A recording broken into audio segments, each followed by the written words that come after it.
Good morning. तुम्ही विचार करत असालच लवकर कसं उठलो. खरं कारण हे आहे. उठल्यावर असं वाटलं आता लगेच जाऊन वोट देऊ यांना. मग विचार केला जाऊ दे, लवकर उठलो आहे तर आवरून घेऊया. म्हणून लगेच ड्युटीला लागलो. ड्युटी पूर्ण करून आंघोळ केली आणि मंदिरात जायला बाहेर पडलो. जसा बाहेर पडलो आजोबा भेटले. आजोबांना गुड मॉर्निंग करून मंदिरात पोचलो. मंदिरात पोचून पाया पडत होतो तेवढ्यात काकीमध्ये आल्या आणि पाया पडत होत्या. मग मी त्यांना आशीर्वाद दिला आणि मी पण देवाचा आशीर्वाद घेतला. आशीर्वाद घेऊन भूक लागली म्हणून भजी खायला गेलो. भजी खाऊन घरी आलो आणि लक्षात आलं माझं पोलीस क्लिअरन्स आहे आणि अजून माझ्याकडे गॅस पावती नाही म्हणून खूप टेन्शन आलं आहे. समजत नाही काय करू. टेन्शन घेता घेता झोपून गेलो. स्वप्नामध्ये पण सिलेंडर येत होता. तेवढ्यात दरवाजा ठोकायचा आवाज आला आणि माझं स्वप्न पूर्ण झालं. मी एवढा खुश झालो की मला असं वाटलं दादांना अगरबत्तीनं वाळू आणि त्यांच्यासमोर नारळ फोडू.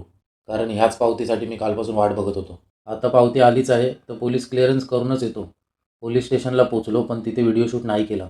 नाही तर पोलीस क्लिअरन्स बाजूला राहील आणि सर्व साहेब मिळून मला जोडतील. अर्धा तास बसल्यावर साहेबांनी डॉक्युमेंट घेतले आणि मला बोलले आता तू घरी जा.